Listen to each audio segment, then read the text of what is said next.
죄송합니다. 이 아줌마 미친 거 아니야? 어디다 똥통을 부어? 지금 나하고 한번 해보자는 거야? 에이, 시장 한가운데에서 시어머니가 불같이 소리치더니 친정엄마의 뺨을 사정없이 내리쳤습니다. 상인들이 그 자리에서 얼어붙었습니다. 시장 전체가 숨소리마저 멈추고 조용해졌어요.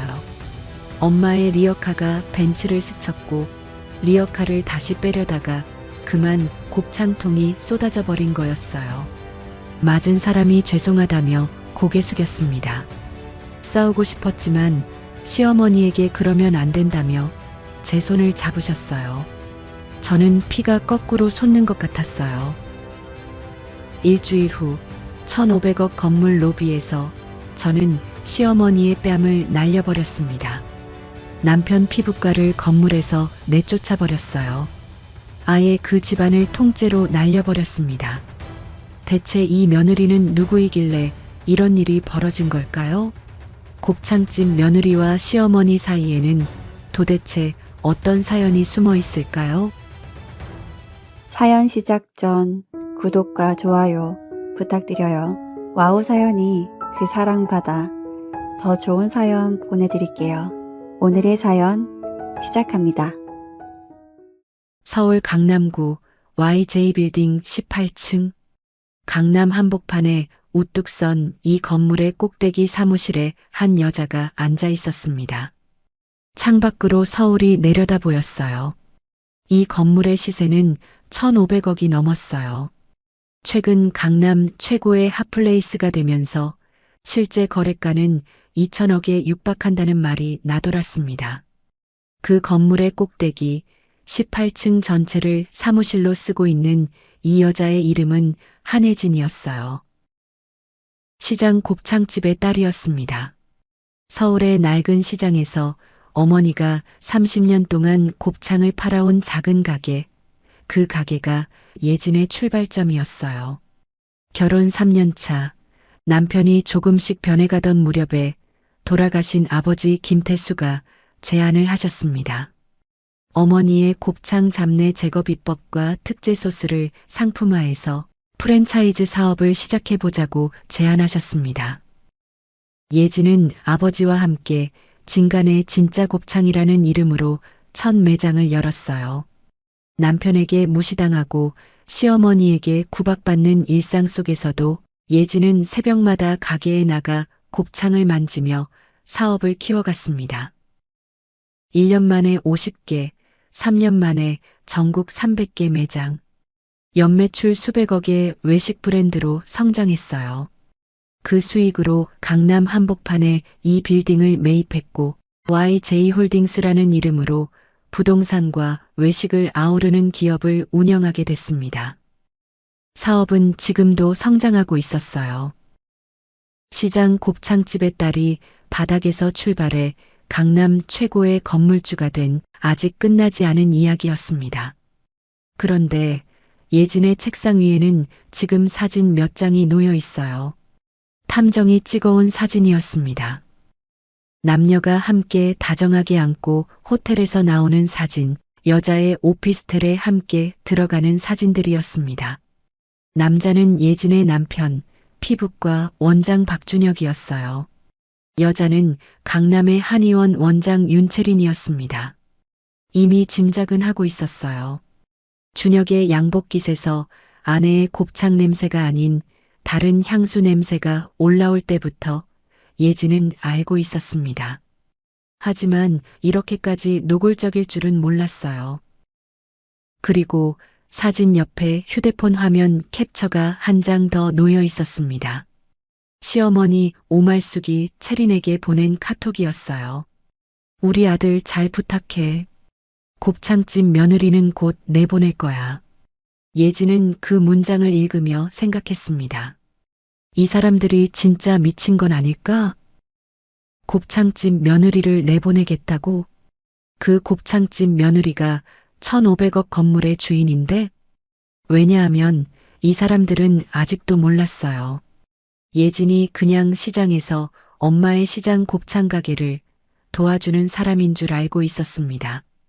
남편도 시어머니도 내연녀도 이 세상 누구도 예진의 정체를 몰랐어요. 4년 전 돌아가신 아버지 때문이었습니다. 아버지 김태수는 사업이 커지는 동안에도 딸이 남편과 시어머니 때문에 힘들어하는 것을 알고 있었어요. 병상에서 딸의 손을 잡으며 말씀하셨습니다. 예진아, 사업이 더 커지면 이 사람들의 진짜 모습을 볼 수 없게 돼. 돈 앞에서는 누구나 착해지거든.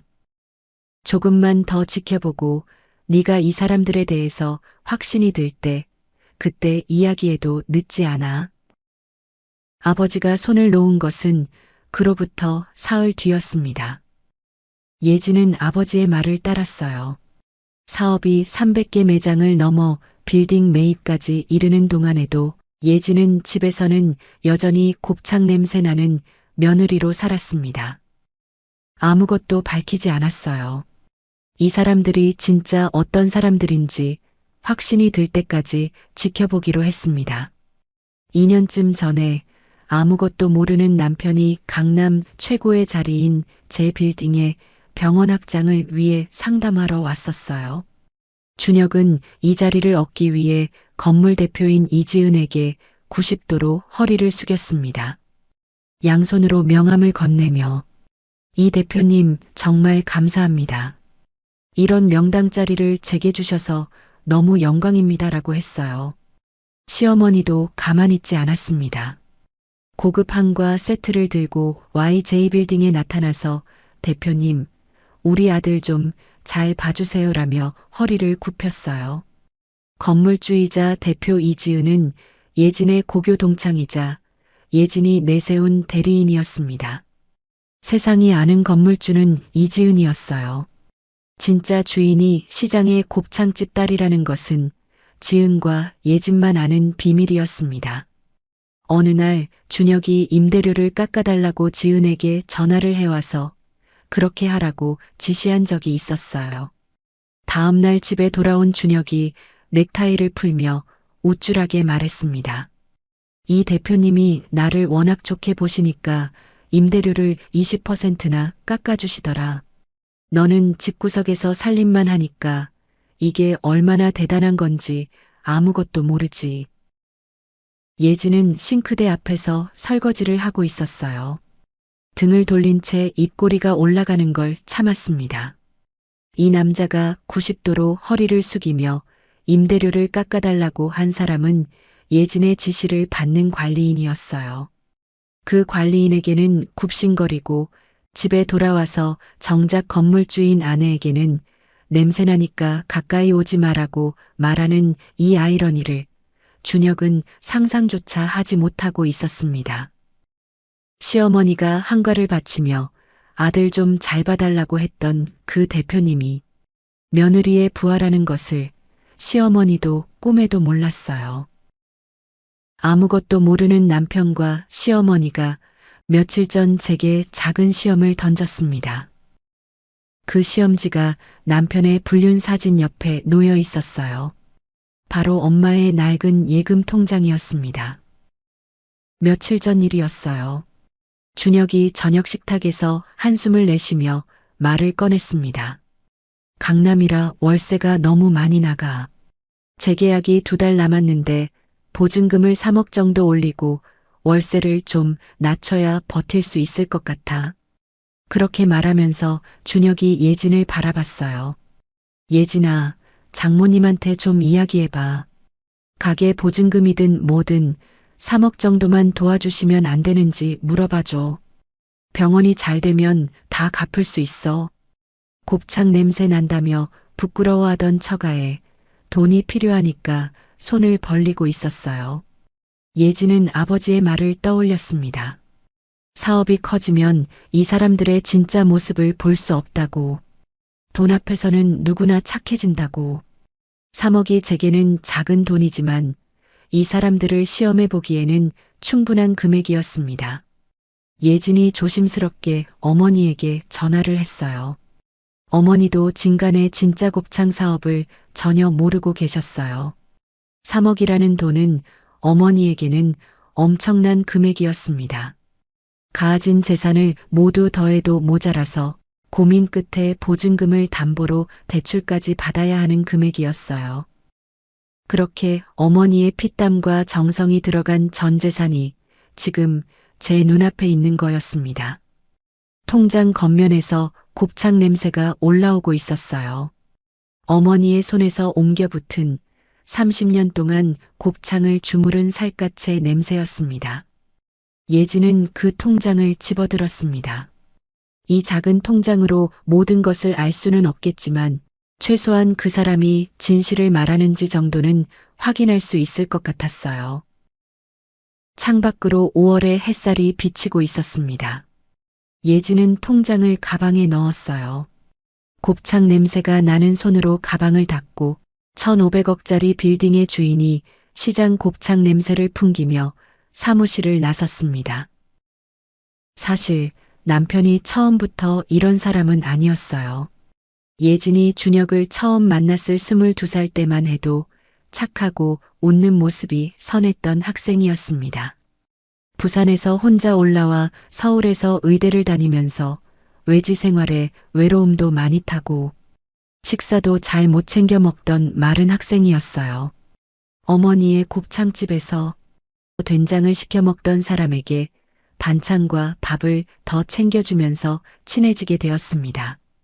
그렇게 시간이 흘러 두 사람은 사귀게 되었고 예지는 7년의 시간을 준혁의 뒷바라지를 하면서 학비와 생활비까지 마련했어요.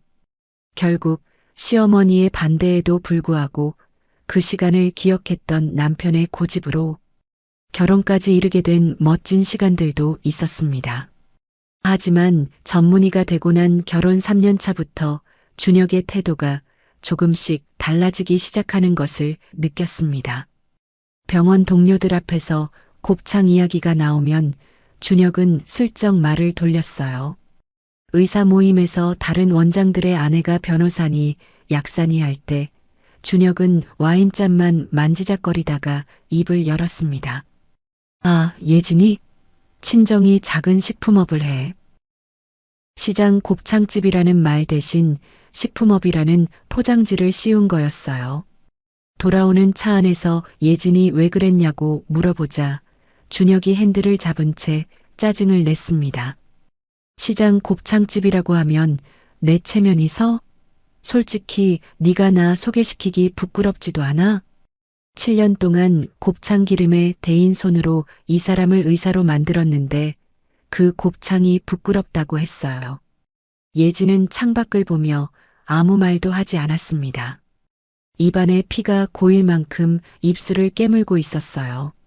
그리고 문제의 냄새 사건이 시작됐습니다. 어느 날 준혁의 양복깃에서 예진이 모르는 냄새가 올라왔어요. 병원 소독약도 아니고 땀 냄새도 아닌 꽃과 나무가 섞인 듯한 부드러운 향이었습니다. 그 향수 냄새가 셔츠에 묻어있던 날부터 준혁의 코가 예민해졌어요. 엄마 가게를 도와주고 저녁에 돌아온 날이면 예진이 현관문을 여는 순간 준혁이 코를 찡그리며 손으로 입과 코를 가렸습니다. 내가 수십 번 말했잖아. 사우나에서 좀 씻고 들어오면 안 돼? 지겨워 정말. 나 이제 그놈의 곱창 냄새 맡으면 헛구역질까지 나는 거 알잖아. 예지는 현관에 서서 자기 손을 봤어요. 하루 종일 곱창을 주무르던 손이었습니다. 이 손은 7년 동안 이 남자를 먹여 살린 손이기도 했어요. 등록금을 내고 시험 응시료를 마련하고 새벽에 곱창을 뒤집어서 이 남자를 의사로 만든 손이었어요. 그 손에서 나는 냄새가 역겹다고 했습니다. 한쪽에는 강남 한의원의 은은한 향수가 있었고 다른 한쪽에는 시장 골목의 곱창 냄새가 있었습니다. 준혁은 향수 쪽으로 기울었고 곱창 냄새를 밀어냈어요. 시어머니는 더 노골적이었습니다. 추석이었어요. 어머니 순덕이 일주일 동안 공을 들여 곱창 전골을 끓여보냈습니다. 새벽부터 곱창 잡내를 빼겠다고 밀가루를 주무르고 소주를 부어 헹구고 특제 양념을 만들어 뚝배기째 끓여낸 거였어요. 어머니가 며칠 밤을 설치며 만든 정성이었어요. 예진이 뚝배기를 시어머니 집 식탁에 올렸습니다. 시어머니가 뚝배기 뚜껑을 열었어요. 곱창 냄새가 올라오자 콧구멍이 벌름거렸습니다. 눈살이 잔뜩 찌푸려지더니 뚝배기를 들어 올렸어요. 그리고 그대로 싱크대 옆 쓰레기통에 뚝배기째 쏟아부었습니다. 국물이 쓰레기통 안에서 철벅 소리를 내며 비닐을 적셨어요. 곱창 조각이 쓰레기 위에 떨어지고 깻잎이 쓰레기통 가장자리에 걸렸습니다. 도대체 그 똥통을 왜 입에 넣고 씹는지 몰라. 먹는 사람들이나 그걸 또 파는 사람들이나 전부 다 더러워서 더는 못 봐주겠네. 예진은 식탁 앞에 서서 그 장면을 봤어요. 쓰레기통 안에서 엄마의 곱창 전골이 비닐 위에 고여 있었습니다. 어머니가 새벽에 곱창 잡내를 빼겠다고 밀가루를 주무르던 손, 식을까봐 수건으로 뚝배기를 감싸서 가져오시던 그 정성이 쓰레기통 뚜껑 아래로 사라졌어요. 더러워 못 봐주겠다고 했습니다. 30년 동안 새벽 4시에 일어나서 곱창을 주무르며 딸을 키운 어머니를 더럽다고 한 거였습니다. 예진의 손톱이 자기 손바닥 안쪽을 파고들었어요. 손바닥에 반달 자국이 찍혔지만 아프다는 생각이 들지 않았습니다. 그런 일들이 쌓여갔어요. 시어머니의 눈치, 준혁의 짜증, 곱창 냄새를 대하는 두 사람의 태도가 하루하루 선명해져 갔습니다. 하지만 예진이 정말로 마음이 흔들린 것은 어느 날 밤이었어요. 잠들기 전에 물을 마시러 거실을 지나는데 안방 문이 살짝 열려 있었습니다. 시어머니의 전화 목소리가 틈 사이로 새어나왔어요. 준혁아, 채린이 요즘 어때? 아직 늦지 않았어. 저 냄새나는 며느리 빨리 내보내고 채린이랑 다시 결혼해라. 채린이 어머니도 좋다 하셨어. 예진의 발이 멈췄습니다. 어둠 속 복도에서 벽에 등을 기대고 숨을 죽였어요. 시어머니의 목소리가 이어졌습니다. 그 여자 집안이 뭐가 있어? 시장 곱창집이잖아. 냄새나고 더럽기만 하잖아. 채린이는 한의원 원장이야. 집안도 반듯하고 얼마나 좋아. 준혁의 대답은 들리지 않았어요. 하지만 반박하는 소리도 들리지 않았습니다. 침묵이 동이라는 것을 예진은 이미 알고 있었어요. 시어머니가 처음부터 채린을 점찍어 소개시키고 며느리를 내보낼 계획을 세워온 거였습니다. 남편이 변한 것이 단순히 체면 때문이 아니라 시어머니가 뒤에서 꾸준히 밀어붙인 결과였어요. 두 사람이 합을 맞춰 예진을 밀어내고 있었습니다. 곱창 냄새 나는 며느리는 내보내야 할 사람이었어요. 예진은 어둠 속에서 주먹을 쥐었어요. 곱창 냄새가 벤손이었습니다. 그 밤 이후 예진의 눈이 달라졌어요. 이 사람들이 어떤 사람들인지 어렴풋이 짐작했던 것이 하나의 형태를 갖추기 시작했습니다. 하지만 아직 짐작이지 확신이 아니었어요. 아버지가 말씀하셨죠. 확신이 들 때 이야기하라고.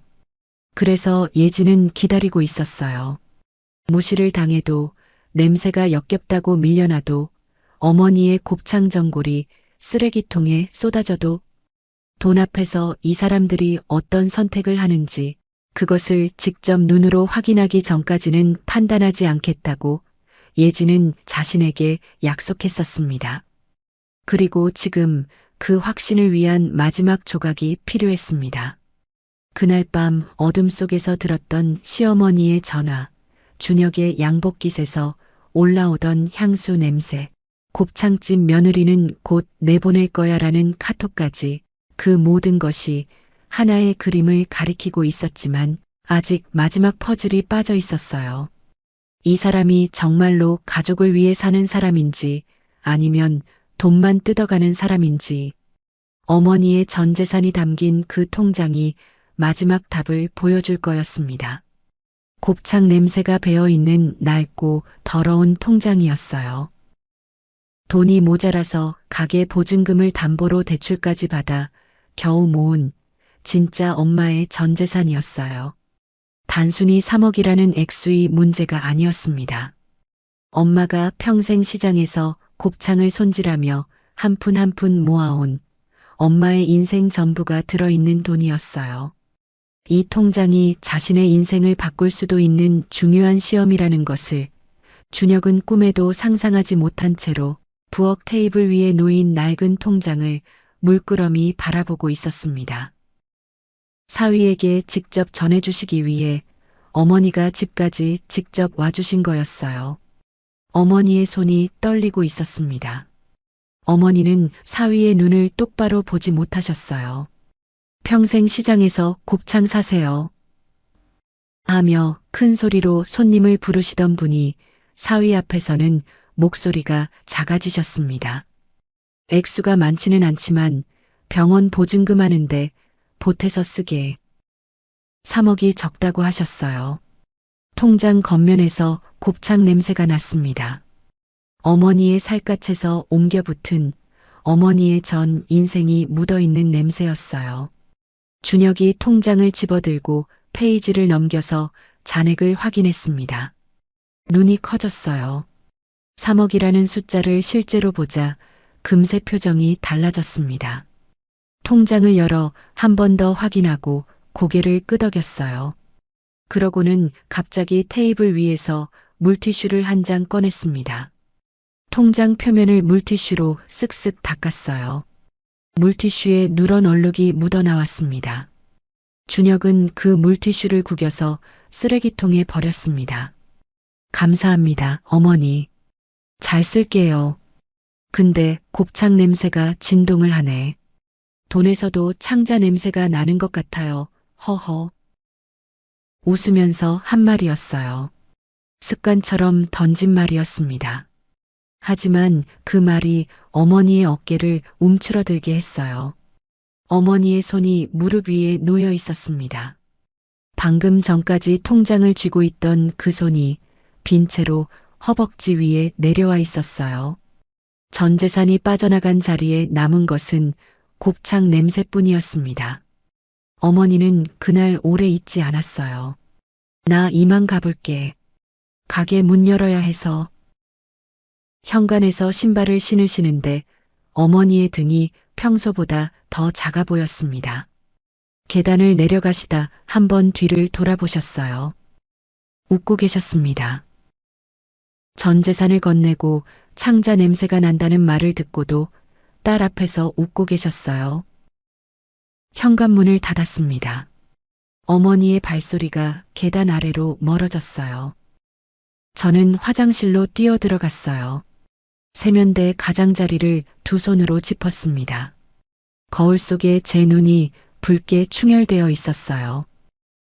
근데 화장실 창 너머로 베란다 쪽 준혁의 목소리가 새어 들어왔습니다. 전화 통화 중이었어요. 평소와 다른 가볍고 들뜬 목소리였습니다. 체리나, 장모가 쌈짓돈 3억 토해냈어. 이거면 오피스텔 더 좋은 데로 옮길 수 있어. 강남 쪽 어때? 좋지? 세면대를 잡은 손톱이 도자기 표면을 긁었어요. 어머니가 전 재산을 바쳐서 만든 3억으로 이 남자는 내연녀의 오피스텔을 강남으로 옮길 생각을 하고 있었습니다. 병원 보증금이 아니었어요. 처음부터 병원 따위는 없었던 거였습니다. 토해냈다고 했어요. 보증금까지 담보로 잡히며 전 인생을 쥐어짠 돈을 쌈짓돈이라고 킥킥거렸습니다. 거울 속에 제 얼굴이 일그러졌어요. 세면대 위로 눈물 한 방울이 떨어졌어요. 저는 그 눈물을 손등으로 훔치고 수도꼭지를 틀었습니다. 물소리가 거실의 통화 소리를 덮어야 했으니까요. 채린과의 통화가 끝났어요. 그런데 준혁이 전화를 끊지 않았습니다. 또 다른 번호를 누르고 있었어요. 수도꼭지를 살짝 잠갔습니다. 물줄기가 가늘어지자 거실의 목소리가 다시 들려왔어요. 엄마, 나야. 장모가 3억이나 내놓고 갔어.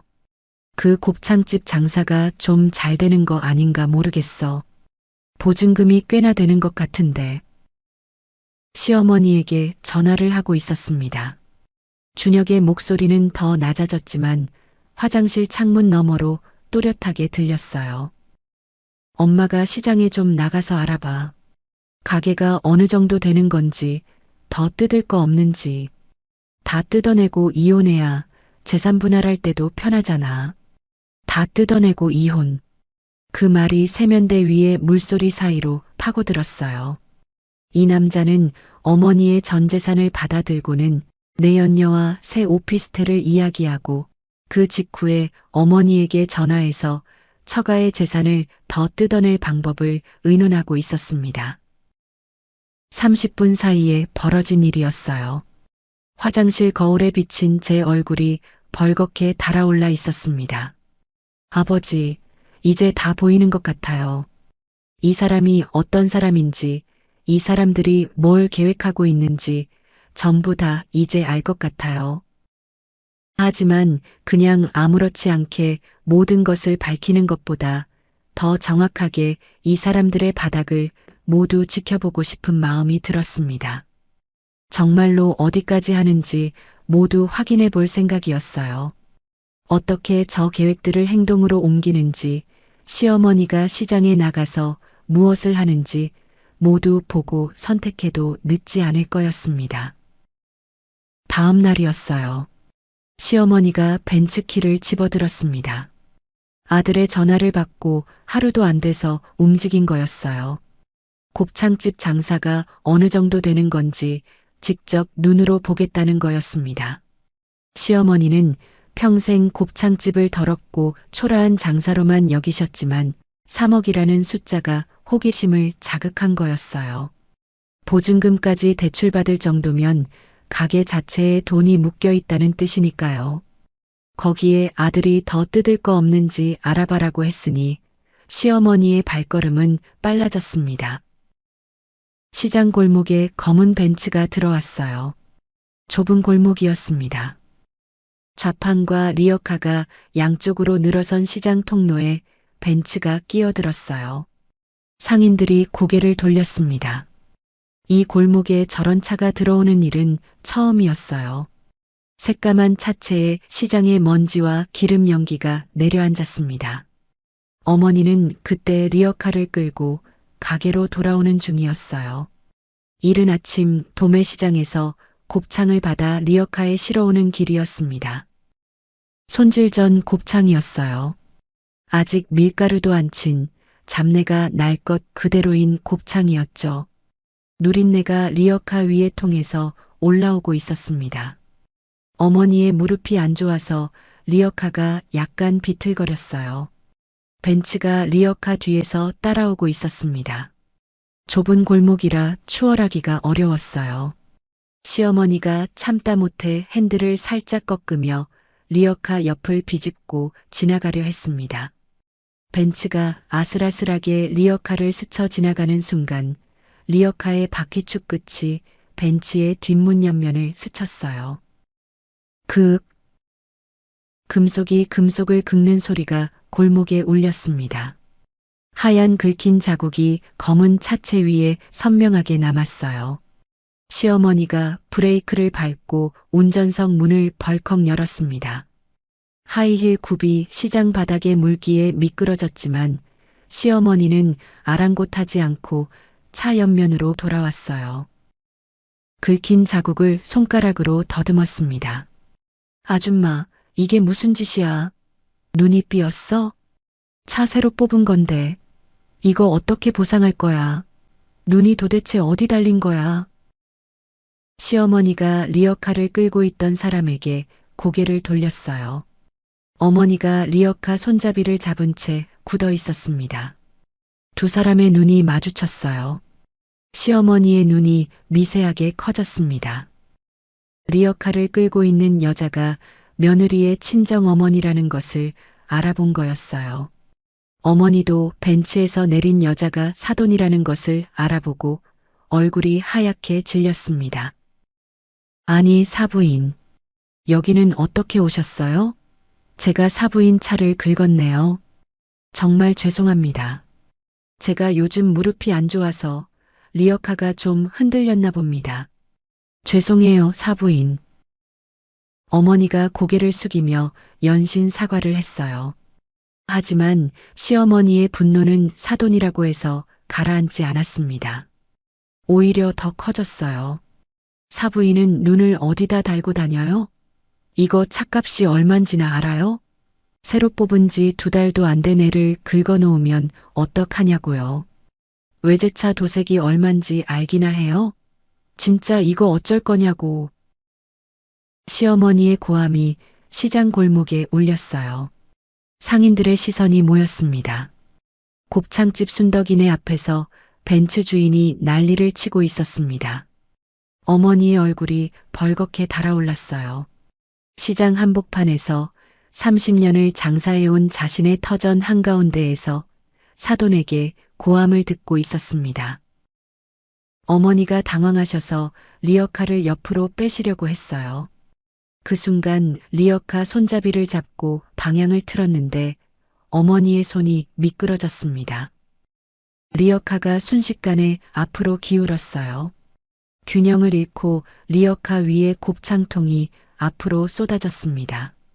손질도 하기 전에 날 것의 곱창이었어요. 미끈거리는 내장이 리어카 위에서 미끄러지듯 쏟아져 나왔어요. 양념으로 잡은 냄새가 아닌 날 것 그대로의 내장 특유의 비릿하고 누린 냄새가 진동했습니다. 시어머니의 비명이 골목을 찢었어요. 구두 위에서 미끄러지는 곱창을 발로 차내려 했지만 미끈거리는 내장이 하이힐 굽에 감겼습니다. 바지 옆면을 타고 곱창 국물이 흘러내렸어요. 시어머니의 얼굴이 공포와 역겨움으로 일그러졌습니다. 이거 일부러 이러는 거 아냐? 이 아줌마가 진짜 미쳤어. 어디다 똥통을 부어. 내가 차 때문에 화냈다고 지금 일부러 나한테 똥통 맛 좀 봐라 이거야? 그 순간 갑자기 시어머니의 오른손이 뒤로 젖혀지는 게 보였습니다. 시어머니의 손바닥이 허리에서 어깨로, 어깨에서 귀 높이까지 올라갔어요. 어머니는 고개를 숙인 채 바닥에 쏟아진 곱창을 주워 담고 계셨습니다. 머리 위에서 무슨 일이 벌어지고 있는지 모르고 계셨어요. 시어머니의 손이 허공에서 한순간 멈추었습니다. 그 순간이 영원처럼 길었어요. 시장 골목의 모든 소리가 사라졌습니다. 시어머니의 손바닥이 어머니의 흰머리 위에서 멈춰 있었어요. 그리고는 그 잠시의 멈춤을 뚫고 손이 다시 허공을 갈랐습니다. 찰싹 소리가 시장 골목을 타고 퍼졌어요. 어머니가 30년 동안 곱창을 팔아온 바로 이 시장의 한복판에서 제 어머니가 시어머니에게 뺨을 맞고 있었습니다. 무릎에 힘이 없던 어머니가 그대로 시장 바닥에 쓰러졌어요. 바닥에 쏟아져 있던 곱창 위로 어머니의 몸이 넘어졌습니다. 뺨이 벌겋게 달아오르고 있었어요. 시어머니의 5손가락 자국이 어머니의 왼쪽 뺨 위에 선명하게 떠올랐습니다. 저는 조금 떨어진 가게 앞에서 그 장면을 봤어요. 골목 끝에서 시어머니의 손이 올라가는 것이 똑똑히 보였습니다. 그것을 보자마자 미친 듯이 달리기 시작했지만 이미 너무 늦어버렸습니다. 어머니가 쓰러진 옆에 도착했을 때 어머니는 이미 바닥에 누워 계셨어요. 무릎을 꿇었어요. 어머니를 일으켜 앉혔습니다. 손질 전 곱창의 비릿한 누린내가 어머니의 점퍼에, 바지에, 머리카락에 묻어 있었습니다.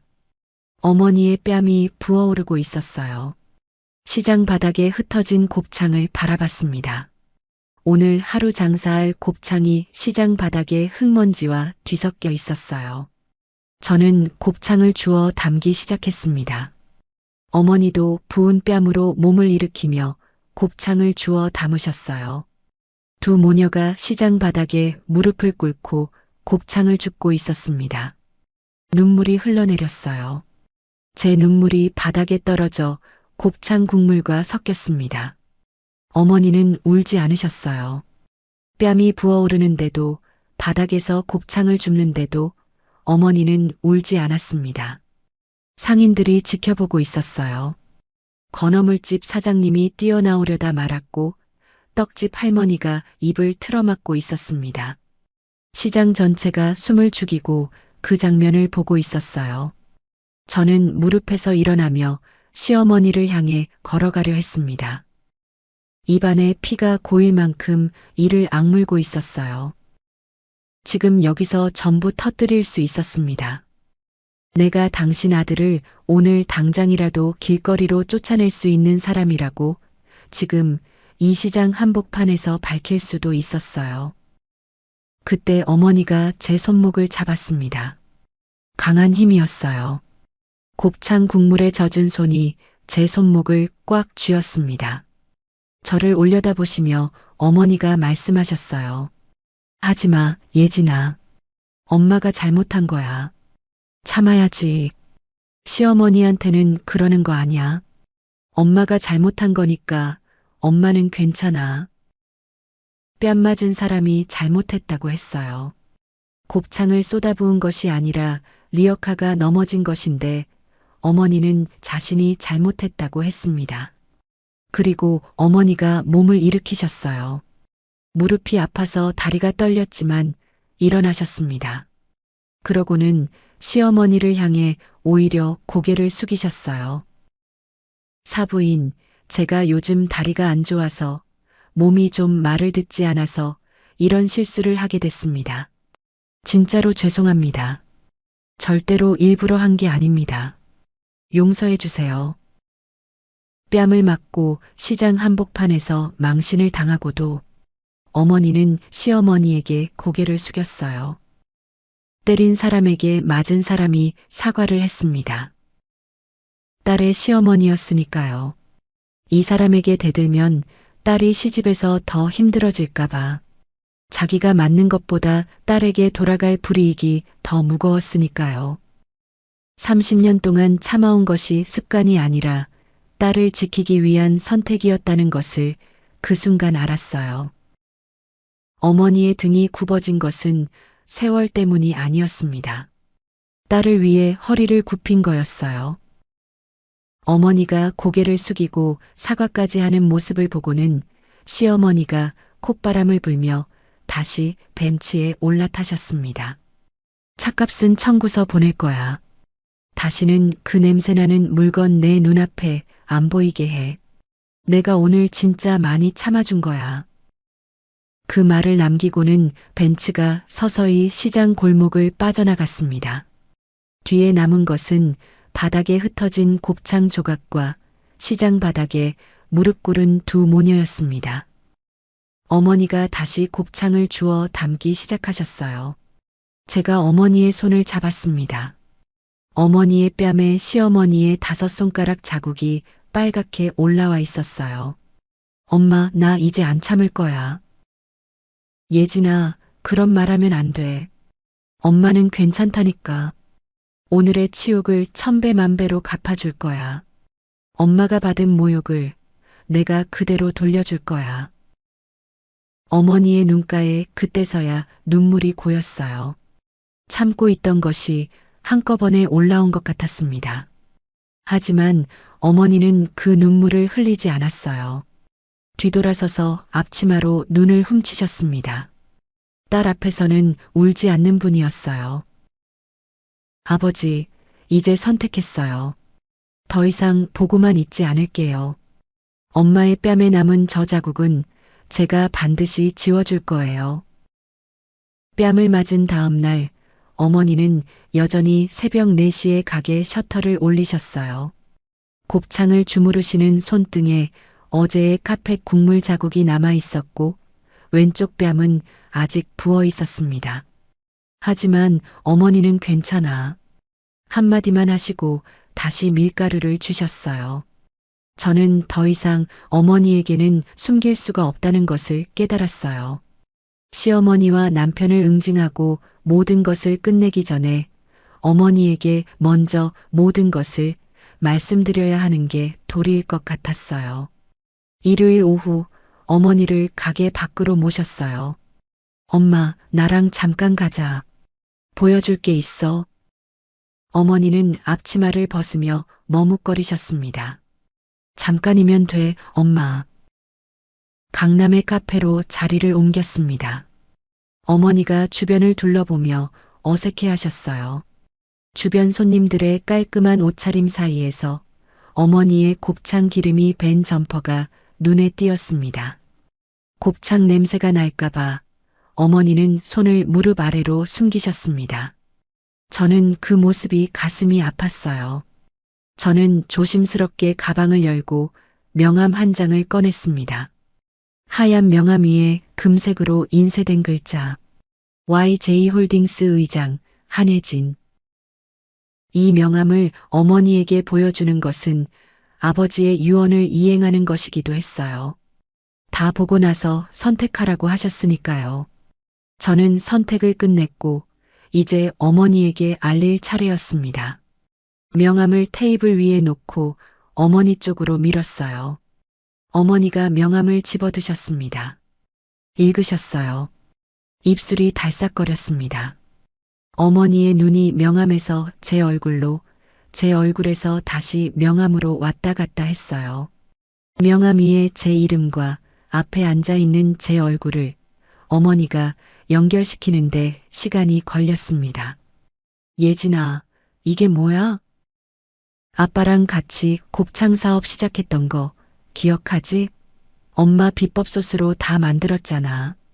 그게 지금 전국의 매장 수만 300개가 넘었어. 거기서 번 돈으로 회사 만들고 강남에 큰 빌딩도 샀어. 준혁이 병원 들어가 있는 그 빌딩이 전부가 내 거야. 어머니의 입이 벌어진 채로 멈춰섰습니다. 명함을 쥔 손이 떨리기 시작했어요.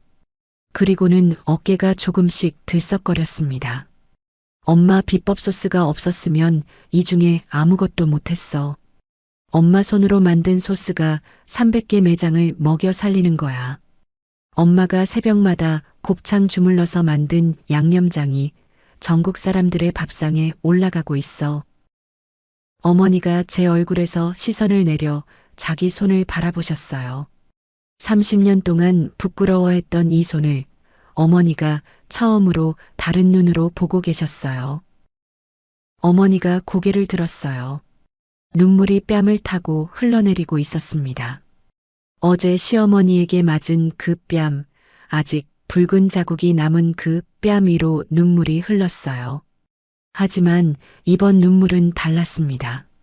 30년 동안 눌러왔던 것이 풀리는 눈물이었어요. 곱창 냄새가 부끄러웠던 순간들, 통장을 물티슈로 닦이는 것을 보면서도 고개를 숙였던 순간들, 뺨을 맞고도 참으라고 말해야 했던 순간들이 눈물과 함께 흘러내렸습니다. 어머니가 제 손을 꽉 쥐셨어요. 곱창 냄새가 나는 두 손이 명함 위에서 겹쳐진 채 한참을 울었습니다. 언제나처럼 소리는 내지 않으셨지만 명함 위로 눈물방울이 하나 둘 떨어졌습니다. 금색 글씨 위에 떨어진 눈물이 번졌어요. 카페의 다른 손님들이 이쪽을 쳐다봤어요. 곱창 냄새가 나는 점퍼를 입은 노인과 그 노인의 손을 잡고 우는 젊은 여자를 신기한 듯 바라보고 있었습니다. 하지만 저는 하나도 신경 쓰이지 않았어요. 아버지가 말씀하셨죠. 이 냄새가 우리 집안의 향기라고. 부끄러워하지 말라고 매번 말해주셨어요. 어머니의 점퍼에서 올라오는 곱창 냄새가 카페의 원두향을 밀어내고 있었지만 그 냄새가 전혀 부끄럽지 않았어요. 엄마, 이제 시작이야. 저 사람들이 한 짓 내가 지금부터 하나도 빠짐없이 전부 다 되돌려줄 거야. 어머니가 눈물을 훔치며 고개를 저었어요. 예진아, 복수는 안 돼. 그러면 너만 다쳐. 하지만 어머니의 손은 제 손을 놓지 않았습니다. 놓지 않는 것이 대답이었어요. 그날 밤 저는 친구 지은에게 전화를 걸었습니다. 지은아, 다음 주 빌딩 입주민 행사에서 다 끝내버릴 거야. 준비해줘. 드디어 행사 당일의 아침이 밝았습니다. 거울 앞에 서서 항상 입던 앞치마 대신 네이비색 정장을 꺼내 걸쳤습니다. 지은이 골라준 정장이었어요. 머리를 올리고 시어머니 집에서는 한 번도 바르지 않던 립스틱을 입술에 올렸어요. 거울 속의 여자가 낯설었습니다. 시장에서 곱창을 뒤집던 손이 정장 커프스를 고쳐 잡고 립스틱을 바르고 있었어요. 거울 속의 제 손을 가만히 봤습니다. 화상 자국이 남은 손, 굳은 살이 베인 손이었어요. 오늘 아침에도 가게에 들러서 곱창을 만졌습니다. 손가락 사이에서 곱창 냄새가 올라왔어요. 오늘만큼은 이 냄새를 씻지 않기로 했습니다. 가방 안에 선글라스를 넣었습니다. 마지막 순간까지 얼굴을 가려야 했어요. 그리고 큰 가방 안쪽에 뭔가 커다란 비닐봉지를 하나 넣었습니다. 나중에 요긴하게 사용할 때가 있어서 잘 챙겨서 함께 이동했어요. 빌딩 1층 연회장에 입주사 대표 간담회 및 빌딩 발전 사업 설명회라는 현수막이 걸려 있었어요. 입주사 대표들과 초청 인사들이 의자를 채우고 있었고 앞줄 세 번째에 준혁과 시어머니가 나란히 앉아 있었습니다. 준혁은 이 자리를 위해 새 양복을 맞춰 입었는지 넥타이를 연신 고쳐 매고 있었어요. 시어머니는 금색 브로치를 단 재킷을 입고 주변 사람들에게 우리 아들이 이 빌딩에서 제일 큰 피부과를 운영해요라며 목소리를 높이고 계셨습니다. 그리고 앞줄 끝자리에 채린이 앉아 있었어요. 준혁이 초대한 거였습니다. 한의원 원장으로서 건강 관련 입주 컨설팅을 해줄 수 있다며 초대장을 건넸다고 하더군요. 채린은 은은한 향수를 뿌리고 고급스러운 원피스를 입은 채 다리를 꼬고 앉아 있었어요. 건물주 이지은이 연단에 올라가서 마이크를 잡았습니다. 지은은 이 빌딩에서 모든 사람이 건물주로 알고 있는 사람이었어요. 마이크를 잡자마자 자연스럽게 미소를 지으며 입을 열었습니다. 안녕하세요. YJ빌딩 대표 이지은입니다. 오늘 이 자리에 함께해 주신 입주사 대표님들 정말 감사드립니다. 여기까지는 평소와 다를 것이 없었어요. 하객들의 표정에도 편안함이 깔려 있었습니다. 건물주가 직접 나와서 설명해주는 자리라고 생각하고 있었으니까요. 지은이 빌딩의 리모델링 계획과 관리 체계 개편안을 슬라이드와 함께 설명하기 시작했어요. 하객석 여기저기서 감탄의 웅성거림이 번졌어요. 젊은 분인데 저 정도 규모의 빌딩을 운영한다니 대단하다는 속삭임이 앞줄까지 퍼졌습니다. 준혁이 시어머니에게 고개를 기울여 속삭였어요. 저분이 이 대표님이야. 젊은데 정말 대단하신 분이야. 아까 복도에서 인사했는데 나를 바로 알아보시더라고. 이 대표님과 안면이 있다는 것이 자랑인 듯 준혁의 어깨가 으쓱해져 있었습니다. 시어머니가 연단 위의 지은을 위아래로 훑어보시더니 고개를 끄덕이며 준혁에게 작은 목소리로 말씀하셨어요. 저 정도면 집안도 좋겠네. 우리 며느리가 저 발끝만이라도 따라갔으면 내가 말도 안 해. 곱창집 딸이라 맨날 기름 냄새나 풍기고 정말 수준 떨어져서 내가 다 부끄러워. 채린이 옆에서 준혁을 쳐다보며 입꼬리를 올렸어요. 준혁이 고개를 끄덕였습니다. 세 사람이 앞줄에 나란히 앉아 연단 위의 건물주를 감탄하며 올려다보면서 집에서 앙치마를 두르고 설거지를 하는 아내를 깎아내리고 있었어요. 저는 연회장 뒤쪽 복도에서 모니터를 통해 그 세 사람의 표정을 하나도 빠짐없이 지켜보고 있었습니다. 시어머니의 입술이 곱창이라는 단어를 만들 때 살짝 찡그려지는 것까지 선명하게 보였어요. 이제 지은의 발표가 슬슬 마무리 단계에 접어들었습니다. 마지막 슬라이드가 넘어가자 지은이 리모컨을 내려놓고 마이크를 두 손으로 다시 잡았어요. 그리고 잠시 숨을 고른 뒤 목소리의 톤을 바꿨습니다. 발표를 마치는 가벼운 톤이 아니었어요. 뭔가를 밝히기 직전에 차분하고 단단한 목소리였습니다. 여러분, 오늘 특별한 순서를 제가 하나 더 준비했습니다. 그 전에 먼저 말씀드릴 것이 있어요. 연회장이 순간 조용해졌습니다. 여러분들이 저를 이 건물의 건물주로 알고 계신 분들이 많으신데요. 사실 이 건물의 실소유주는 YJ홀딩스로 되어 있고 저는 관리를 책임지고 있는 이지은 이사입니다. 건물주가 아니었다. 그 한마디가 연회장의 파문을 일으켰어요. 앞줄에서 뒷줄까지 웅성거림이 물결처럼 번졌습니다. 준혁의 얼굴에 당혹스러움이 떠올랐어요. 방금까지 이 대표님이 대단하신 분이라고 자랑했는데 그 사람이 건물주가 아니라 관리이사라니. 시어머니도 눈을 크게 뜨며 연단을 바라보셨습니다. 이 대표님에게 한과를 들고 찾아가서 아들 좀 잘 봐달라고 했던 기억이 스치는 것 같았어요.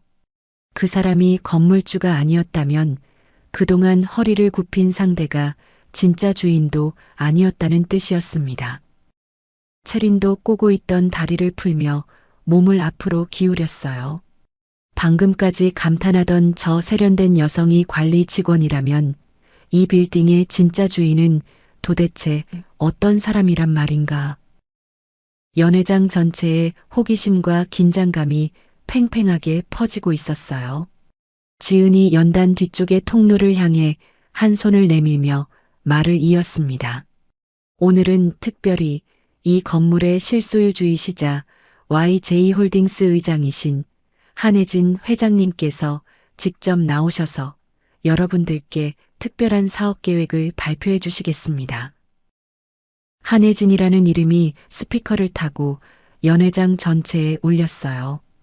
벽에 부딪혀 돌아오고 천장에 닿았다가 바닥으로 내려왔습니다. 한혜진. 그 석자가 공기 중에 떠 있는 동안 연회장의 온도가 바뀌었어요. 준혁의 손이 넥타이 매듭 위에서 멈췄습니다. 한혜진. 귀에 들어온 이름을 머릿속에서 되짚고 있었어요. 준혁의 눈이 커졌습니다. 하지만 뇌가 그 이름을 자기 아내의 이름으로 연결하기를 거부하고 있었어요. 아내는 지금 집에서 설거지를 하고 있어야 하는 사람이었습니다. 곱창 냄새를 풍기며 앞치마를 두르고 있어야 하는 사람이었어요. 준혁의 눈이 좌우로 흔들렸습니다. 혹시 동명이인이 아닐까 하는 마지막 희망에 매달리듯 연단과 뒤쪽 통로 사이를 번갈아 바라봤어요. 1차 충격으로 이 대표님이 건물주가 아니라는 것을 알게 된 지 채 10초도 지나지 않아 아내의 이름이 이 연회장에 울리고 있었습니다. 머릿속이 따라가지 못했어요. 그 바로 옆에 앉은 시어머니의 입도 벌어진 상태에서 돌아오지 못하고 있었습니다. 금색 브로치 위에 올려진 손이 가슴팍을 움켜잡았어요. 한혜진이라는 이름을 듣자마자 며느리의 얼굴이 떠올랐지만 그 얼굴과 1,500억 빌딩 소유주라는 단어가 같은 문장 안에 들어갈 수 없었습니다. 곱창집 딸이 건물주라니.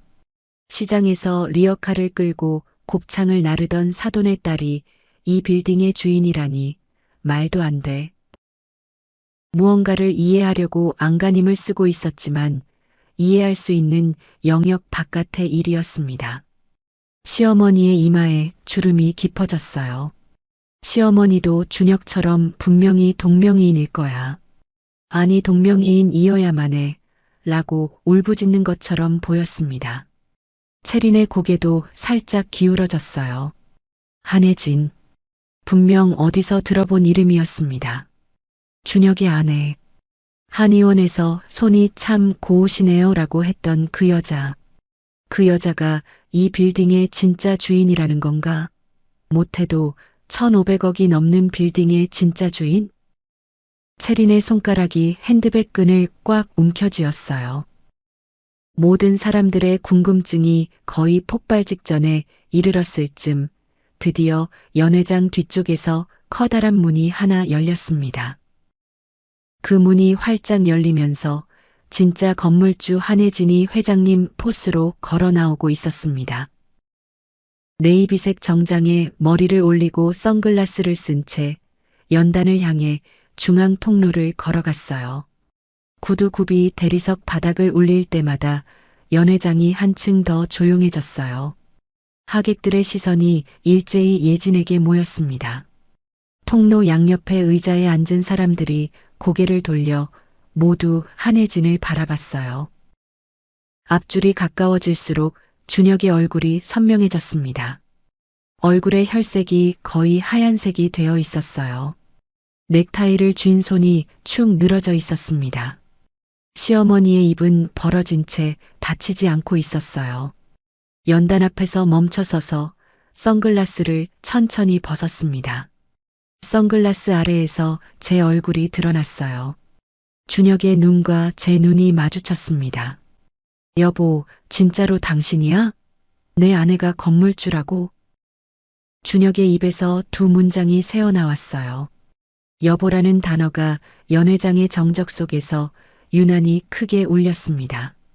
1,500억짜리 빌딩의 소유주를 여보라고 부르는 남자가 앞줄에 앉아 있었어요. 하객들의 시선이 일제히 준혁에게 쏠렸습니다. 옆에 앉은 입주사 대표가 준혁을 돌아보며 눈을 크게 떴어요. 준혁은 그 시선을 느끼면서도 고개를 돌릴 수가 없었습니다. 연단 앞에선 아내의 얼굴에서 눈을 뗄 수가 없었어요. 저는 대답하지 않고 연단에 올라가 마이크 앞에 섰습니다. 연회장을 한번 천천히 둘러봤어요. 그리고 입을 열었습니다. 이 건물의 소유주 YJ홀딩스 회장 한혜진입니다. 이지은 이사님, 항상 수고가 많으세요. 지은이 고개를 숙여 인사했어요. 감사합니다, 회장님. 지은의 목소리는 차분했지만 눈가가 미세하게 떨리고 있었습니다. 3년 동안 함께 준비해온 이 순간이 지금 펼쳐지고 있었어요. 방금까지 건물주라고 믿었던 사람이 고개를 숙이며 회장님이라고 부르는 장면이 연회장에 있는 모든 사람의 눈에 들어왔습니다. 이 대표님에게 잘 보여야 해라며 한과를 들고 찾아가던 시어머니가 임대료를 깎아달라고 90도로 허리를 숙이던 준혁이 그 대표님이 고개를 숙이는 상대가 바로 자기네 며느리고 아내라는 사실에 얼음이 되어버렸습니다.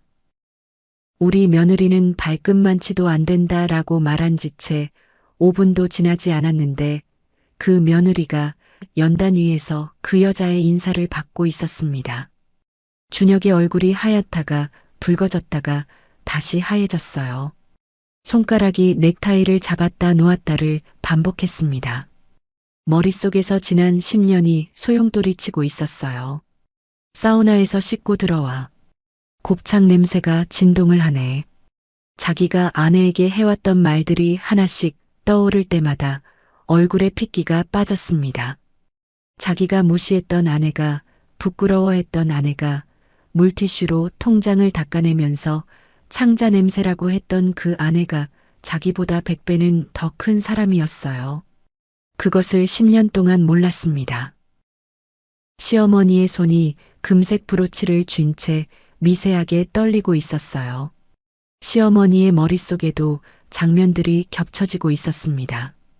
곱창 전골을 쓰레기통에 쏟아부으며 똥통을 왜 입에 넣느냐고 했던 추석에다 시장에서 사돈의 뺨을 때리며 일부러 이러는 거 아냐라고 소리쳤던 그날까지 다시 주워 담고 싶은 순간들이 머리를 1초 만에 스쳐 지나갔어요. 자신이 그렇게 무시하고 막대했던 바로 그 며느리가 이 빌딩의 주인이었어요. 하지만 놀랍게도 그 찰나의 순간 그 사람들의 눈이 공포를 넘어 다음 단계로 뭔가 이동하는 게 느껴졌습니다.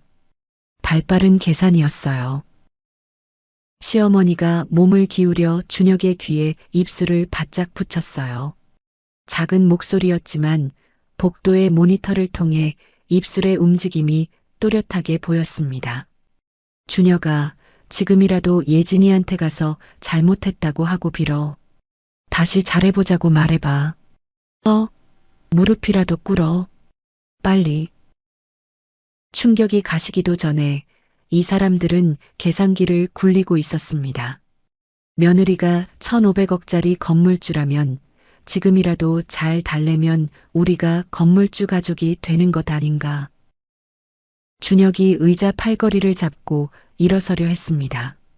입꼬리가 올라가려다 내려가기를 반복했어요. 사과해야 하는 건지 웃어야 하는 건지 자기 자신도 모르겠다는 얼굴이었습니다. 아버지가 말씀하셨죠. 사람은 돈 앞에서 본색을 드러낸다고. 아버지의 유언이 지금 이 연회장에서 적나라하게 증명되고 있었어요. 오늘 여러분들께 좋은 소식을 하나 알려드릴 수 있게 되어서 너무 다행이에요. 연회장을 한 바퀴 둘러보며 사업설명회에서 호재를 발표하는 건물주의 밝은 목소리로 말했어요. 여러분, 모두 잠깐 스크린 좀 봐주시겠어요? 지은이 리모컨을 눌렀고 스크린에 사진이 떠올랐습니다. 첫 번째 사진은 호텔 로비에 함께 들어가는 뒷모습이었어요. 두 번째 사진은 오피스텔 앞에서 키스하는 장면이었습니다. 이 빌딩에서 제일 큰 피부과를 운영하는 박준혁 원장이 모텔에 들어가는 사진이 스크린 가득 펼쳐져 있었고 그 옆에 여자를 앞줄 끝에서 찾아내는 데는 오래 걸리지 않았어요. 채린의 얼굴이 빨갛게 달아올랐습니다. 스크린에 자기 옆모습이 선명하게 잡혀 있었어요. 화면에서 보시는 것처럼 제 못난 남편이라는 사람이 저 따위 짓을 하고 다니고 있어서 저도 이제 더 이상 부끄러워서 같이 데리고 살 수가 없게 되었습니다. 제 목소리는 여전히 밝았어요. 웃음기가 섞인 아무 일도 없다는 듯한 건물주의 목소리였습니다. 그래서 알려드릴 좋은 소식이라는 게 2층과 3층의 최고 로얄층 피부과가 오늘부로 자동 해지되어서 곧 공실이 될 예정이라는 거예요. 강남 최고의 자리여서 여러분들이 문의를 많이 주셨는데 이제 바로 신청해 주시면 가격 협상을 통해서 자리를 만들어 드릴 수 있게 됐습니다. 연회장이 술렁였어요. 입주사 대표들의 눈이 커졌습니다. 누군가는 입을 손으로 틀어막았고 누군가는 옆 사람의 팔을 잡았어요. 건물주가 직접 자기 남편의 가게를 빼겠다고 웃으면서 선언한 거였습니다. 준혁의 얼굴이 일그러졌어요. 예진아, 여기서 이러면 안 돼. 라는 말이 갈라진 목소리로 새어나왔지만 그 소리는 연회장의 웅성거림 속에 묻혔습니다. 조금 전까지 건물주 가족이 될 수 있을지도 모른다고 계산했던 그 머리가 지금 자기 병원까지 날아가고 있다는 현실 앞에서 멈춰 있었어요. 시어머니가 준혁의 소매를 잡았습니다. 준혁아, 이제 어떡하냐?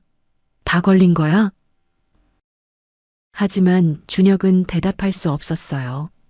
스크린에는 여전히 호텔 사진이 떠 있었고 연회장의 모든 시선이 앞줄 세 번째 좌석과 앞줄 끝자리를 오가고 있었습니다. 채린이 고개를 숙였어요. 핸드백 끈을 두 손으로 움켜잡은 채 어깨가 미세하게 떨리고 있었습니다. 저는 마이크를 잡은 채 웃고 있었습니다. 시장 바닥에서 어머니와 나란히 무릎을 꿇고 곱창을 주워 담으며 울었던 그날부터 오늘까지 이 미소를 위해 참아온 거였어요. 다음 슬라이드가 넘어갔어요. 시어머니가 채린에게 보낸 카톡 캡처가 스크린 전체를 채웠습니다. 우리 아들 잘 부탁해. 곱창집 며느리는 곧 내보낼 거야. 글자 하나하나가 스크린 위에서 선명하게 빛나고 있었어요. 시어머니의 얼굴이 종이처럼 하얘졌습니다. 금색 브로치 위에 올린 손이 가슴팍을 움켜잡았고 옆자리에 준혁을 돌아봤지만 준혁은 스크린에서 눈을 떼지 못하고 있었어요. 거기서 멈추지 않고 곧바로 다음 슬라이드에는 영상 캡처가 떠올랐습니다. 시장 한복판에서 찍힌 영상이었어요. 시어머니가 친정 어머니의 뺨을 때리고 두 모녀가 무릎 꿇고 곱창을 줍는 장면들이 하나씩 넘어갔습니다. 시장 상인들이 휴대폰으로 찍어준 영상이었어요. 연회장이 점점 더 조용해졌습니다. 숨소리조차 멈춘 것 같았어요. 믿기시지 않겠지만 저기 뺨을 맞으신 분이 저의 어머니이고 제 어머니의 뺨을 때리신 분이 오늘 여기 계시는 제 시어머니입니다. 제가 그 시장 바닥에서 울면서 다짐했어요. 이 쓰레기 같은 사람들은 도저히 그냥 넘어갈 수가 없겠구나. 그래서 제가 오늘 여기까지 나오게 된 것입니다. 참, 이 영상은 이미 경찰의 폭행 혐의로 접수가 완료된 상태입니다. 곧 조사받으시라고 연락이 가실 거예요. 시어머니가 의자에서 몸을 움츠리셨어요. 방금까지 건물주 가족이 될 수 있을지도 모른다고 계산하던 눈에서 빛이 꺼졌습니다. 금색 브로치를 움켜잡은 손이 하얗게 질려 있었어요. 그래도 제가 예정을 생각해 봐드릴 수도 있는데 직접 말씀을 드리도록 하죠. 예진이 마이크를 내려놓고 연단에서 내려왔습니다. 시어머니를 향해 걸어갔어요. 구두굽이 바닥을 울릴 때마다 시어머니의 어깨가 한 치씩 움츠러들었습니다. 앞줄 세 번째 좌석 앞에서 멈춰섰어요. 시어머니가 의자에 앉은 채 저를 올려다보고 있었습니다. 시장에서 어머니에게 손을 올렸을 때의 그 눈이 아니었어요.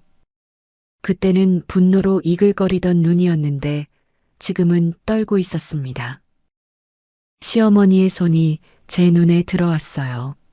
저 손으로 제 어머니의 뺨을 때린 거였어요. 시장 한복판에서 30년을 장사해온 어머니의 터전 한가운데에서 곱창 냄새가 묻었다는 이유로 어머니를 쓰러뜨렸어요. 그리고 어머니는 그 바닥에서 일어나 사부인, 용서해 주세요라고 고개를 숙였습니다. 딸의 시어머니이기 때문에 딸이 불이익을 받을까봐 고개 숙여야만 했던 거였어요.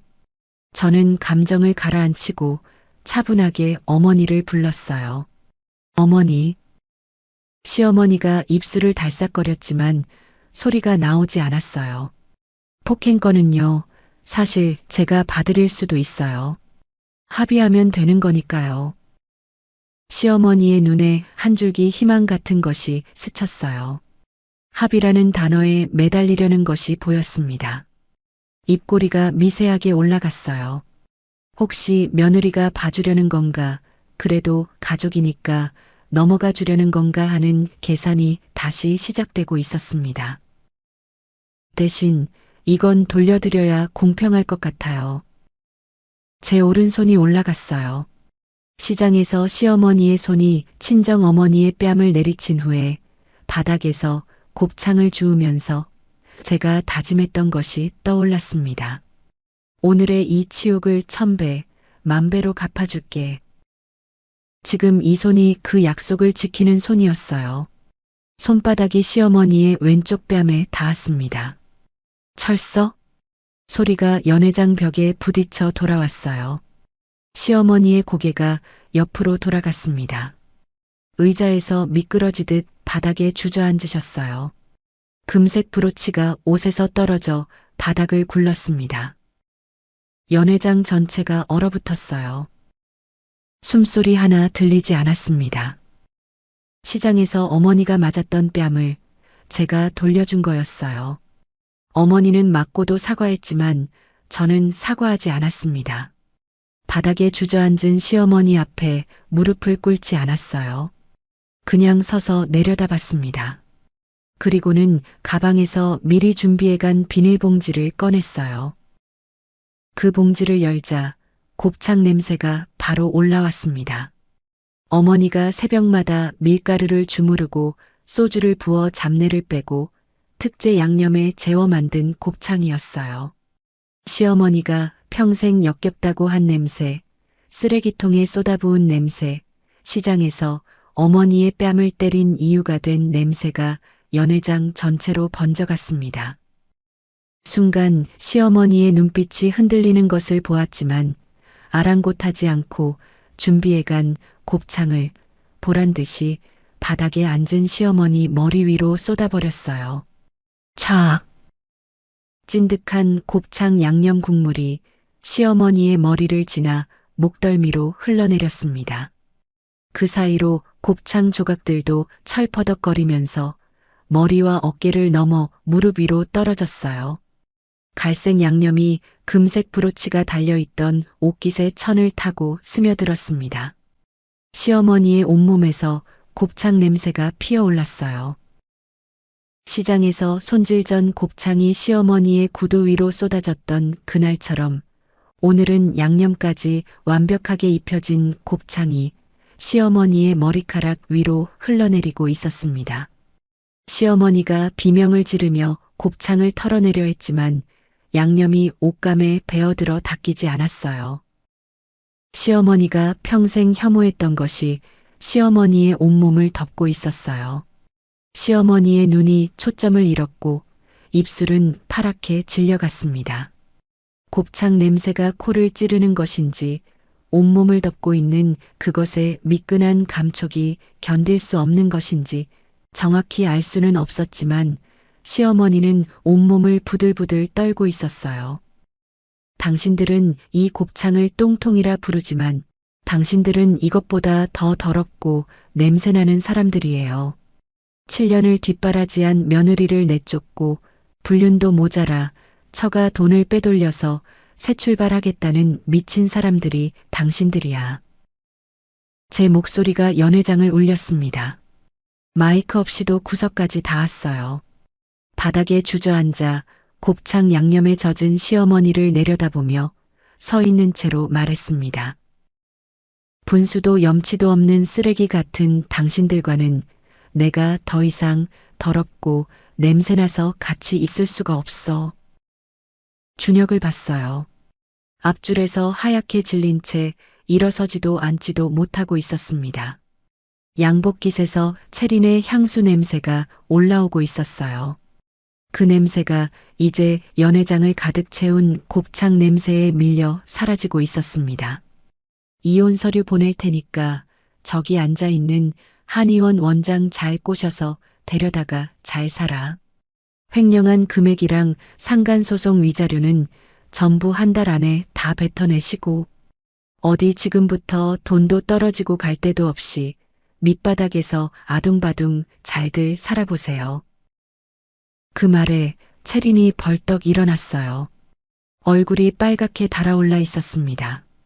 연회장의 수백 개의 눈이 일제히 체린에게 꽂혔어요.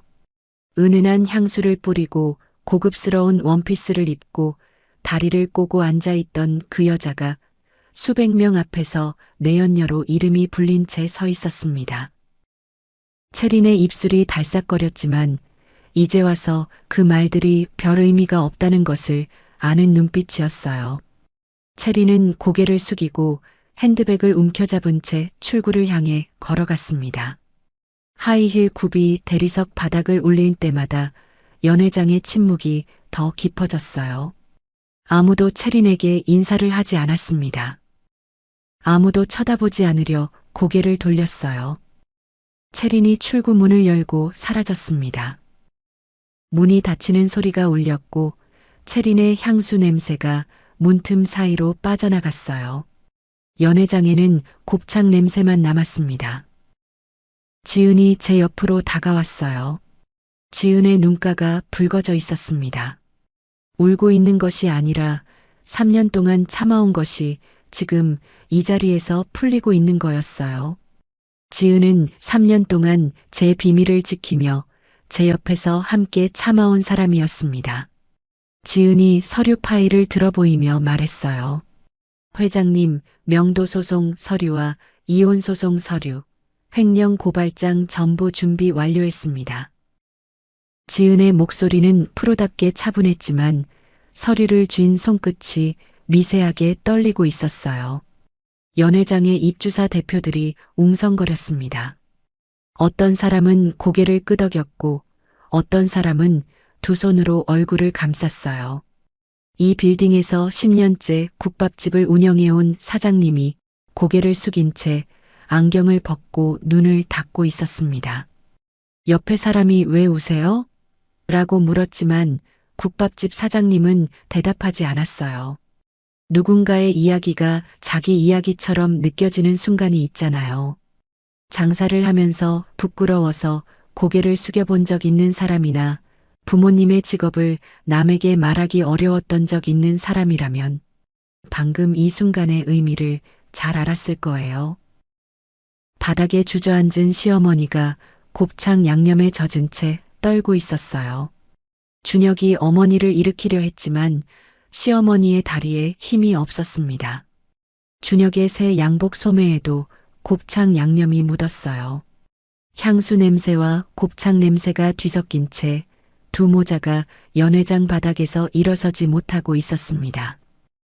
시장 바닥에서 어머니와 제가 곱창을 주워 담으며 울었던 그 장면이 지금 이 연회장에서 뒤집혀 있었어요.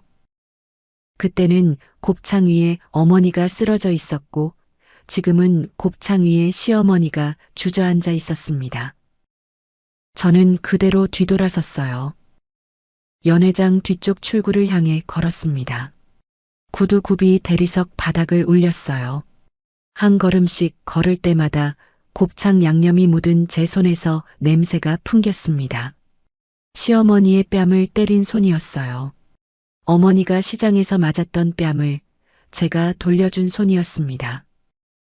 등 뒤에서 시어머니의 흐느낌이 들려왔어요. 준혁의 거친 숨소리가 들렸습니다. 돌아보지 않았어요. 출구문을 열었을 때 바깥 공기가 얼굴을 스쳤습니다. 5월의 바람이었어요. 연회장 안에 곱창 냄새와 향수 냄새가 뒤섞인 공기를 뒤로하고 바깥 바람이 제 머리카락을 흩뜨렸습니다. 그리고 저는 그때야 알았어요. 지금까지 이 순간을 위해 참아온 줄 알았는데 사실은 참은 것이 아니었습니다. 어머니의 뺨에 남은 손자국을 지워주고 싶었던 것이었어요. 복수가 아니라 어머니의 30년을 되돌려드리고 싶었던 거였습니다. 그것을 이 문을 열고 나서야 처음으로 알았어요. 어머니의 인생을 조금이나마 돌려드린 것 같은 마음에 제 발걸음도 오늘따라 더 가벼웠습니다. 그렇게 5월의 햇살이 아름답게 빛나고 있었어요. 5월의 봄날이 일주일 더 흐른 후였습니다. 끝난 줄 알았습니다. 아침에 걸려온 한 통의 전화에 제 손이 얼어붙어 버렸어요.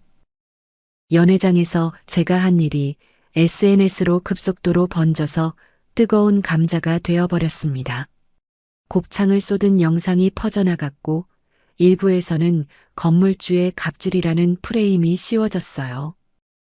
시어머니의 뺨을 때리고 곱창을 쏟아부은 장면이 영상의 하이라이트가 됐습니다. 맥락은 잘려나가고 자극적인 장면만 남았어요. 진간의 진짜 곱창 전국 매장에 항의 전화가 빗발쳤습니다. 곱창을 사람에게 쏟아부은 회사.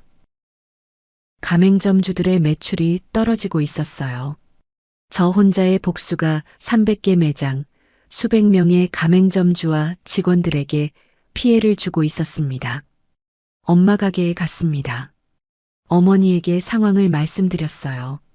어머니가 곱창을 손질하던 손을 멈추셨습니다. 한참을 듣더니 저를 똑바로 보셨어요. 예진아, 네가 잘못한 거야?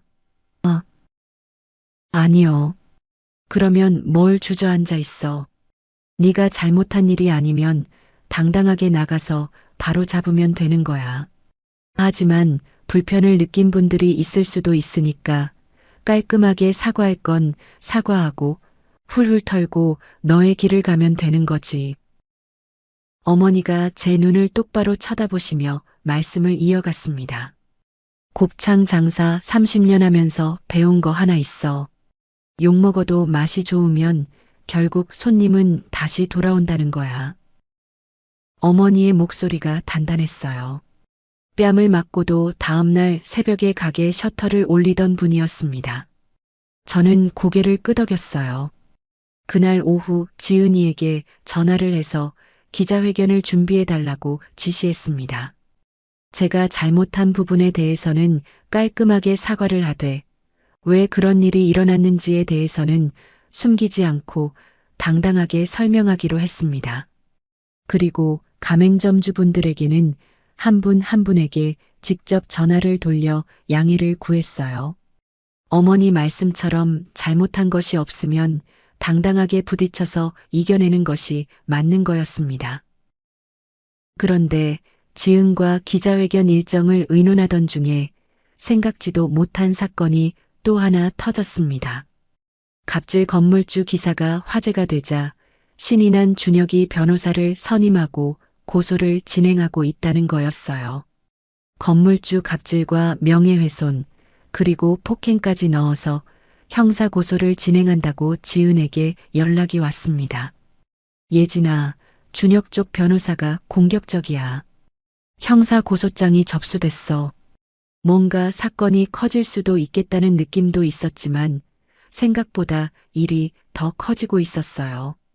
그 와중에 중요한 것은 시간이 지나면서 준혁이 점점 넘지 말아야 할 선을 넘어서려 하는 것이었습니다.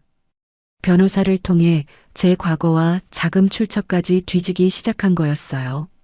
진간의 진짜 곱창의 세금 횡령과 자금 출처까지 조사하고 있다는 소문이 퍼졌습니다. 준혁의 변호사에게서 직접 연락이 왔어요. 한혜진 씨의 사업 자금 출처가 불투명합니다. 세무조사를 요청할 수도 있습니다. 이건 말도 안 되는 일이었지만 분명히 이것은 일종의 협박이었습니다. 저는 준혁에게 직접 전화를 걸었어요. 오래간만에 들은 준혁의 목소리는 떨리면서도 날이 서 있었습니다. 예진아, 우리 끝까지 가보는 거야. 내가 그냥 순순히 물러날 줄 알았어? 너도 나처럼 지옥 끝으로 같이 끌고 갈 거니까 그렇게 알아. 저는 잠시 눈을 감았어요.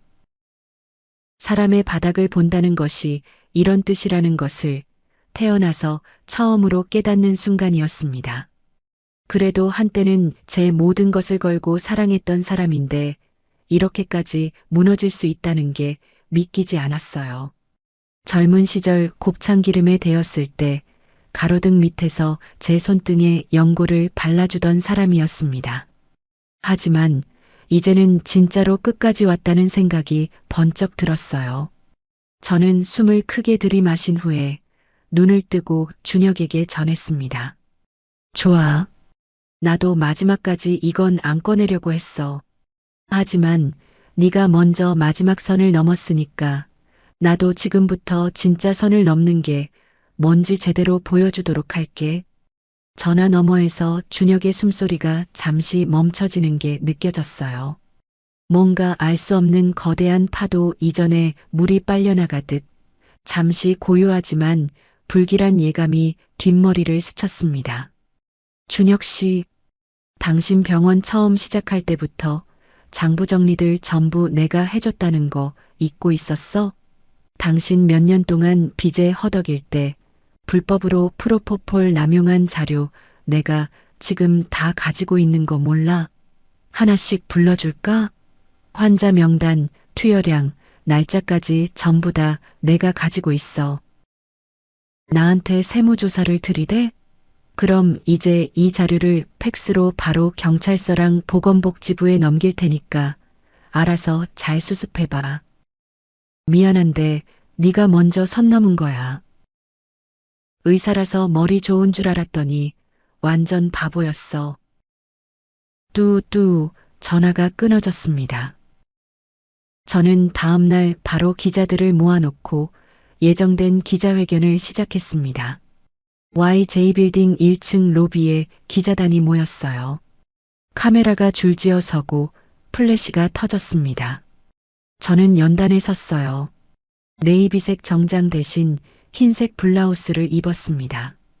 손에는 서류 파일을 들고 있었어요. 저는 기자들 앞에서 먼저 숨을 크게 들이마신 다음 90도로 고개를 숙여 죄송하다는 말씀으로 회견을 시작했습니다. 그 이유야 무엇이든 이런 일로 무리를 일으키게 된 것에 대해서 가맹점주분들과 불편해 하셨을 전 국민들께 고개 숙여 사과를 드리는 게 먼저라고 말씀드렸어요.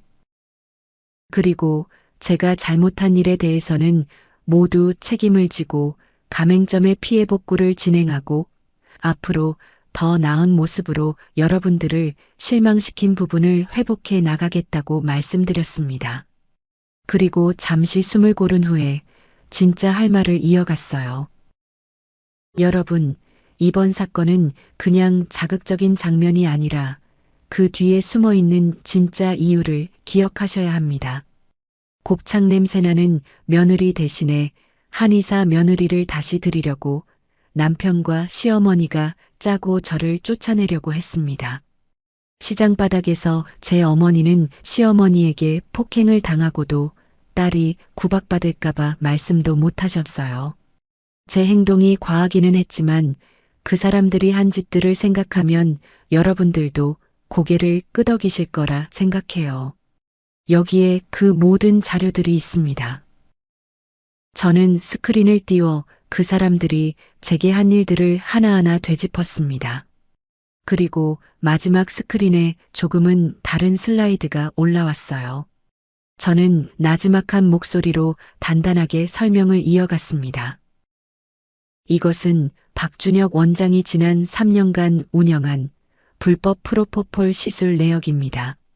환자 명단, 투여 일시, 투여량을 보건복지부에 이미 제출했고 수사기관에도 고발 접수를 완료했습니다. 진짜 잘못을 한 사람이 고개를 숙여야 합니다. 저는 당당히 앞으로 나아가도록 하겠습니다. 감사합니다.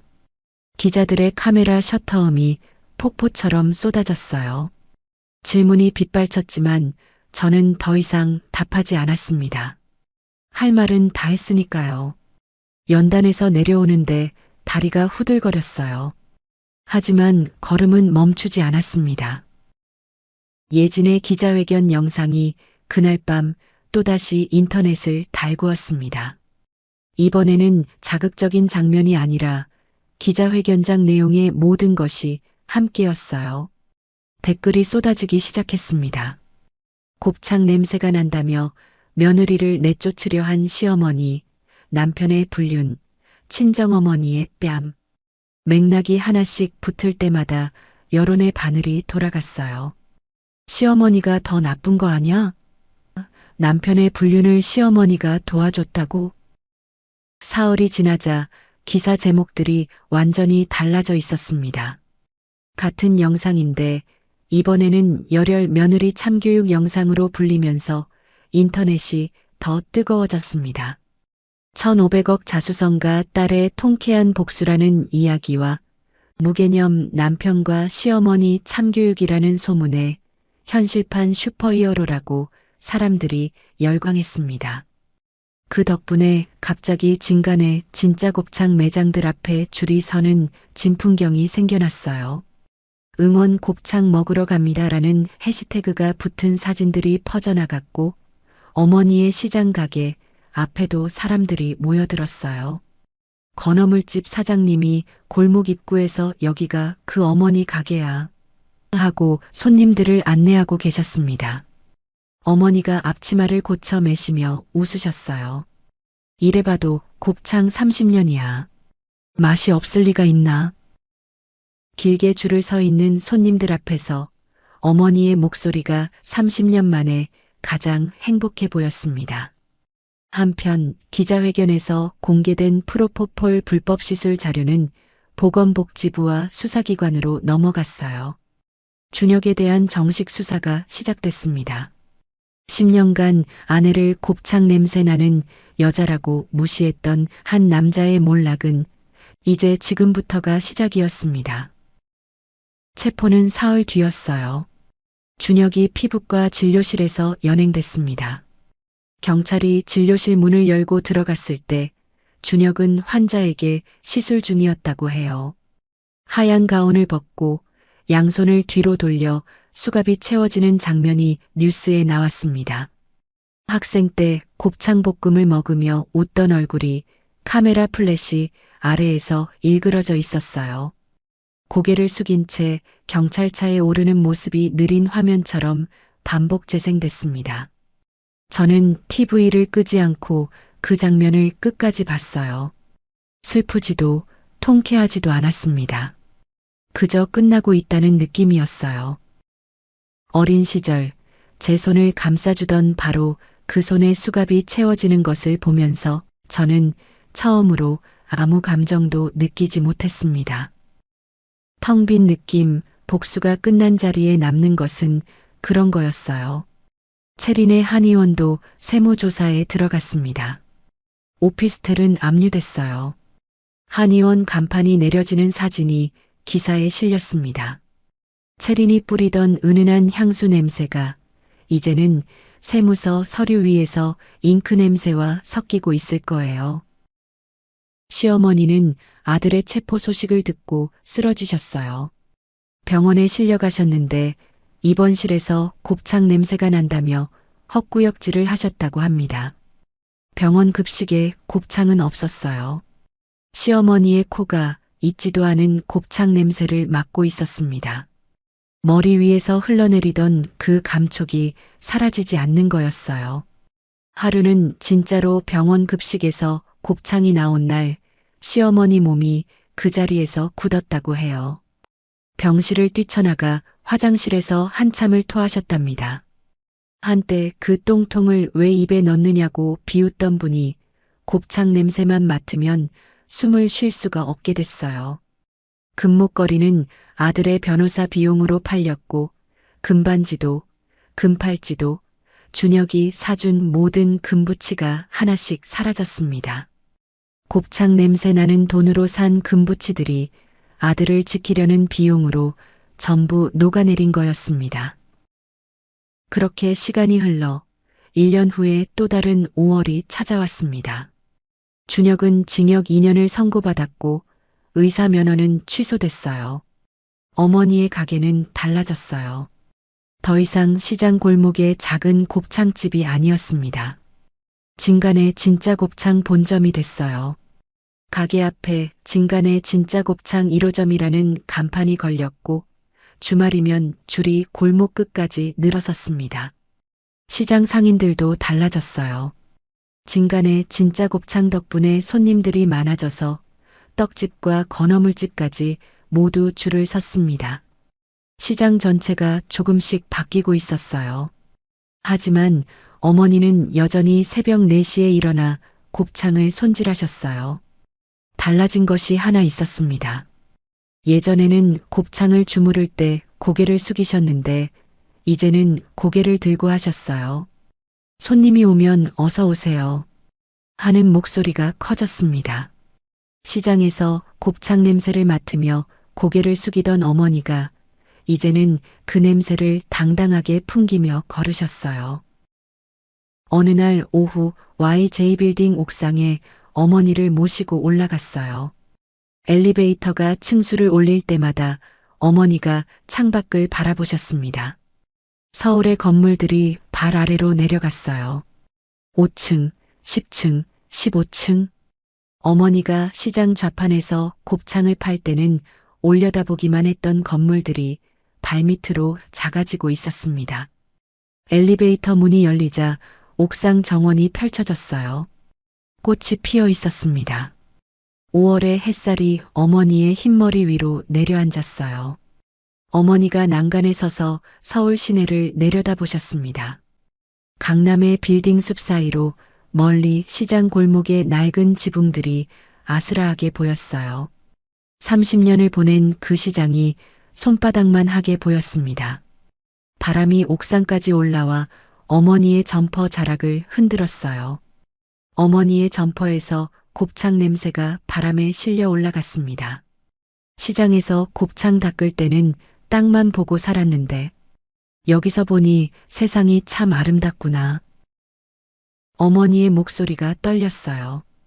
뺨에 맞았던 자국은 이미 사라졌지만 그 자국이 있던 자리에 웃음주름이 새겨져 있었습니다. 어머니의 눈가에 눈물이 고여 있었어요. 저는 어머니 옆에 섰습니다. 어머니의 손을 잡았어요. 찻잔을 감싸듯 두 손으로 어머니의 손을 감쌌습니다. 엄마가 그때 말했잖아. 참으면 나중에 알아준다고. 어머니가 고개를 돌려 저를 보셨어요. 그리고 나지막히 말씀하셨어요. 엄마도 돌이켜 생각해보니 평생 아무도 알아주지 않았던 것 같아. 이제야 조금 느껴. 우리 딸이 알아봐주고 세상이 조금씩 알아봐주는 게 느껴져. 얼마나 감사한지 몰라. 엄마의 눈이 붉어졌습니다. 내가 알아봐줬으면 됐지. 엄마의 30년이 헛되지 않았다는 거 내가 증명할 수 있어서 너무 좋아. 어머니의 눈에서 눈물이 흘러내렸어요. 이번에는 고개를 돌리지 않았습니다. 딸 앞에서 처음으로 정면으로 우셨어요. 소리 없이 울지 않았습니다. 30년 만에 처음으로 소리를 내어 울었어요. 가게에서 혼자 돌아서서 훔치던 눈물이, 뺨을 맞고도 참아야 했던 눈물이, 통장을 물티슈로 닦이면서도 삼켜야 했던 눈물이 전부 한꺼번에 터져나왔습니다. 어머니의 울음소리가 옥상 정원의 바람에 실려 퍼졌어요. 저도 울었습니다. 어머니를 안고 어머니의 점퍼에 얼굴을 묻고 울었어요. 어머니의 점퍼에서 곱창 냄새가 났습니다. 아버지가 향기라고 불렀던 우리 집안의 이름. 시장의 낡은 가게에서 시작해 이 빌딩의 꼭대기까지 올라오게 한 바로 그 냄새였습니다. 옥상 정원의 바람이 두 사람 사이를 지나갔습니다. 꽃잎이 날렸어요. 서울의 하늘이 맑았습니다. 저 아래 시장 골목에서는 지금도 누군가가 곱창을 굽고 있을 거예요. 석쇠 위에서 기름이 지글거리고 연기가 천막을 때리고 그 냄새가 골목 끝까지 퍼져나가고 있을 겁니다. 아빠가 그러셨잖아. 이 냄새가 우리 집안의 향기라고. 어머니가 고개를 끄덕였어요. 웃고 계셨습니다. 뺨 위로 눈물이 흐르는데 웃고 계셨어요. 옥상 정원의 꽃잎이 바람에 날려 어머니의 점퍼 위에 내려앉았어요. 저는 어머니의 손을 다시 잡았습니다. 손가락 마디 사이에서 올라오는 냄새가 달랐어요. 곱창 냄새 사이로 옥상 정원의 꽃향기가 섞여 있었습니다. 어머니의 손이 꽃을 만질 수 있는 오후를 드디어 갖게 된 거였어요. 바람이 따뜻했습니다.